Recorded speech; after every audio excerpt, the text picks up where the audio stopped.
Labdien! Mani sauc Loma Tubarkova, mācos Rēzeknē, bet dzīvoju Ciblā un joprojām darbojos Ciblas folkloras kopā Ilžeņa. Šodien atbraucu uz Rīgu paklausīties, ko tad tie dižie stāstieku ķēniņi te runā. Pašai jau arī ir ko pastāstīt. Veselas gads riņķi apritējis, stāsti sakrājušies, nu jāver pūralādē vāks vaļā. Šodien es pastāstīšu pasaku par brīnumiem kādā svētvakarā. Bija svētvakars, no bajāra mājām visi bija devušies uz pirti. Tikai bārenīte, dubļu kruķētāja, palika mājās. Ienāk sirms vecītis, Dievs dod labu vakaru teikdams. Nebaidies, meit, pirtī iet, šovakar tiksi laimīga. Vecītis pamāca un aiziet. Bija jau labi pret pusnakti, kad visi pārnāca mājās. Tagad tu ej pirtī, bajāra meita bargi pavēl. Bārenīte aiziet, nosēžas uz lāvas un sāk sildīties. Pienāk pusnakts stunda, atveras pirts durvis, ienāk vecīte un labvakaru padevuse nosēžas uz lāvas.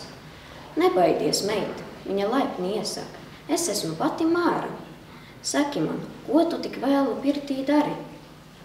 Ai, mīļā Māra, bārenīte drošāka palikusi sāk stāstīt. Man jau pārlieku grūti iet, kamēr tevs un māmiņa miruši, saimnieki bajāri mani it nemaz neieredz. Dzenā mani cauri dienu nakti un atmet tikai suņa tiesu, ja ne vēl mazāk. Tā kā šovakar man iet katru svētvakaru, lai gan man tik bail, ka pat mati ceļas stāvas. Un kā lai es mazgājos, ne man dot ūdens, ne slotas, bārenīte pabeidz ar roku asaras slaucītama. Noper, meitiņ, nomazgā mani, Māra lūdz. Bārenīte to padara, un kad viss padarīts, Māra viņai slotu, ar ko nopērta, atdod un saka, ņem, meitiņ, šo slotu un paklapā to sava šķirsta dibenā. To pateikuse, Māra aiziet.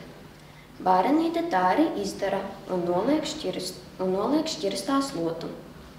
Nākamajā dienā viņa iet raudzīt un atrod čupu zelta naudas. Nu viņa līksma skrien pie bajāra meitas un sāk stāstīt. Ai, mīļa, kādu laimi man Māra devuse, nāc paskaties. Bajāra meita nu arī sakārojusies pēc tādas laimes, un arī viena aiziet uz pirti. Ienāk Māra, labvakar, meitiņ, saki man, kas tevi tik vēlu dzen uz pirti? Bajāra meita noskamusi atbild, tēvs un māte. Noper, meitiņ, nomazgā mani, Māra lūdz. Bajāra meita kārodama pēc bagātības to arī padara. Bet Māra viņai slotu atņem un saka, no ārienes tu gan skaidra, bet sirds tev ir melna. Ej vien mājās. Bajāra meita iet, paklūp un vairs nepieceļas. Bajārs redzēdams, kādu galu viņa meita ņēmusi caur bezgodību, sāk apieties ar bārenīti kā ar normālu cilvēku un vēlāk pieņem viņu par savu meitu. Paldies!